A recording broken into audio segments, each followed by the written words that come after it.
and I'm the CEO of DEEP Ecosystems. I'm very happy to be with you. Hi, here from Munich in Germany, and I hope you're having a lovely time in Warsaw and are enjoying the conference. I've been often to Wolf Summit, and it's been a great time every time I was there, and I'm really longing to be there again. Unfortunately, this time only online. And why am I so excited about something like Wolf Summit?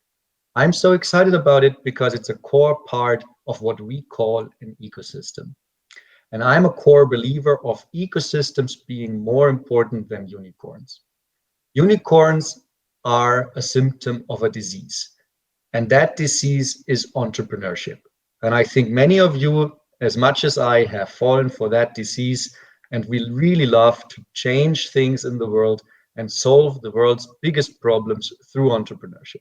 But to be able to do that, we need the support network, and we need to have like the systems in place that help us to succeed in solving problems. And that's what ecosystems are all about. So that's why I believe ecosystems are much more important than unicorns. Welcome to my presentation to why we believe that and why we at DEEP Ecosystems have set out to really work with entrepreneurs to create ecosystems rather than to create just unicorns. So we have been ourselves over 10 years in tech. And here you can see some of the activities that we have done. Sorry, my presentation just jumped, but my co-founders and I, we have been involved in interesting startup scenes like Startup Chile. One of the founders and last managing directors of Startup Chile is part of DEEP. I myself have worked with the European Union, where I have worked with EIT Digital. Another co-founder has worked with the GIZ, the German Development Agency, and has been active in Africa and South America mainly.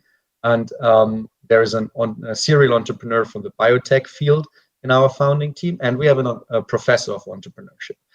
So in these 10 years that we have built ecosystems, we have seen quite a bit happening in Europe. And this is what we've seen. 190 billion euros have been invested in startups in Europe in the last 10 years. But what have they been invested into? So the first thing that we, for example, saw was a big investment of 1 billion euros into delivering pizza online, buying pizza online. Unfortunately, the presentation is not working.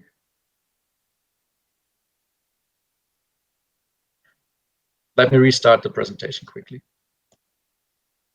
So you should be able to see it now. Okay, so what has been happening in these 10 years? We had 2 billion euros invested in Delivery Hero to order pizza online. We had 1 billion invested to get a taxi online. We had 3.5 billion invested in Klarna, a service that allows you to buy things online and pay later for them. We had 1 billion invested in Spotify to listen music online, and we had 4 billion euros invested in a company to get a good doctor for your pet. This is awesome. I'm not saying anything of this is bad, but if we see what these companies are doing and what most of the money went to, we are still far from solving society's biggest challenges with entrepreneurship. And if you compare this to what are the objectives that have been put forward to tech to really solve things like climate change, eradicate poverty, create equal education, access to education, financial inclusion, gender parity. If you look at those big challenges that tech should be able to help us solve, we are still not there. Okay, there is some exceptions, one can say. So for example, there was BioNTech 800 million to end the pandemic. And there is Northvolt 3.5 billion to store renewable energy and in batteries. So I do believe that there is a possibility to create sustainable companies from ecosystems and entrepreneurs in Europe. This is our core belief, that we want to solve the biggest challenges, but we are not yet there. So we want to put on the table some of the findings that we have identified that taught us that we still have a long path to go. So for example, during COVID, many local communities lost contact to their entrepreneurs because they couldn't have meetups. And actually something else happened. Even if you moved meetups online, you saw a decrease in attention in many regions, while you saw an increase in many of the, let's say, big hubs. Because easily the effect was like this. You were saying, oh, I could go to a meetup online in my small town. Or now that it happens online, I could go to a meetup in London. So London saw an increase of meetup participation during the pandemic of 64%, Berlin 51%. The biggest increase was with Stockholm, 156% increase of meetup attendance. And other places like Budapest, Vienna, Madrid, Munich, they really lost touch with their entrepreneurs. And that also had an effect on early stage funding. Actually, in the year 2020, we had record years of investment in the later stage, but it was 20% less likely to get a seed funding in 2020 than in 2017. And that's not progress. That is a problem for solving the biggest challenges, because we will only see like the big consumer-oriented unicorns, but we won't see startups that actually solve the biggest challenges of our society. Another big problem, you all know that we don't have a lot of female entrepreneurs in Europe. It is only 15.5% of the European founders who are female. And that data is not only startling because it's less female founders, it's also startling because we see that female founders, when they start a company, and even if they start under the exact same conditions as their male counterparts, they raise less funding.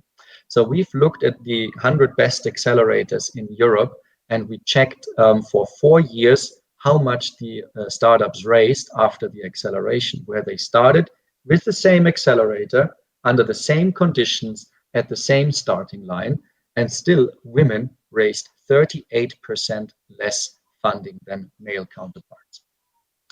And that is definitely a discrimination that stifles the chances for us to succeed in innovating for the good of society. Another problem is internationalization. Europe is still a very fragmented market. So you need to internationalize fast, and you need to overcome a lot of barriers. We don't have a single digital market in Europe. So you're really going from market to market as a founder. And while some hubs like London, Berlin, Paris, they show a share of internationalization rates of 70%. So that is really huge, and that's really showing that startups in these locations think international from day one. However, especially in CEE and Southern Europe, you have much lower internationalization rates.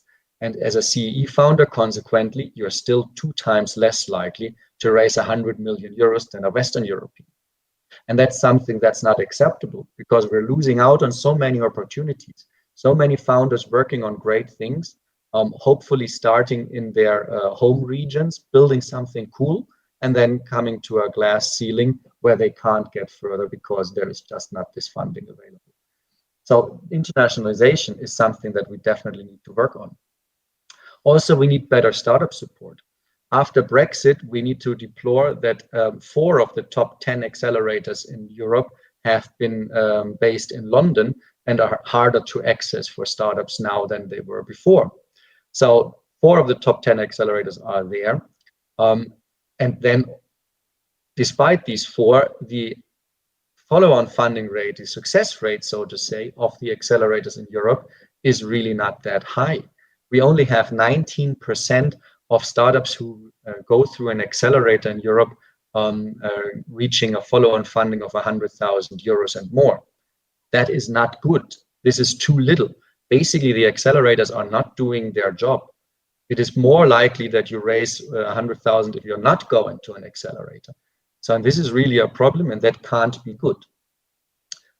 Also, only 3% of startups that are accepted in European accelerators focus on impact. That is really a small number if you consider this huge ask towards the tech scene to solve the world's biggest problem. If only 3% focus on impact, how can that be? And also, if your startup aims to save the environment and you participated in one of those 100 accelerators that we analyzed, you raised 77% less capital. So you're actually being punished to work for something impactful. And while many investors are out there and showing us that they really believe in the environment and they really believe in impact and purpose-driven companies, still they haven't put their money where their mouth is. And that is something that we also need to put forward and say, as an ecosystem, we want to have a purpose. We want to work towards a purpose. We don't only want to create unicorns, we want to create impact unicorns. We want to impact 1 billion lives on the planet. We want to impact for the better. And I think that is what we always need to repeat. And that's why we, as DEEP, we have created a movement for building better tech ecosystems. And I really invite you to join this movement and join DEEP as a community of ecosystem builders made up of entrepreneurs who are building bottom-up initiatives to build better ecosystems. We have created a structured process to support you as entrepreneurs to build your own ecosystems, to not rely on the government, to not rely on the corporates, to not rely only on the investors, but take it into your hand and build your ecosystem yourself. So if you're interested in that, this is our journey. It takes you from idea to acceleration and scaling. These are some examples. We're building an agri-tech accelerator in Romania. We're building the Global HR Valley in Zurich. We're building an innovation for social entrepreneurs in Brazil. We're building the RecTech Conference Africa in Nigeria. And maybe we're building something together with you if you want to apply for the DEEP Ecosystem Accelerator for your ecosystem. Just go to apply.deepecosystems.com and send us your idea how you want to create your ecosystem and make it a globally impactful ecosystem that does more than just building unicorns. Thank you so much. I'm super excited to have been here with you on Wolf Summit. I hope you enjoy it. You network a lot. You have a beer in the evening for me as well. And I'm really, really looking forward to be with you again next year or meet you on any of the other cool conferences that are happening in Europe. Thank you so much.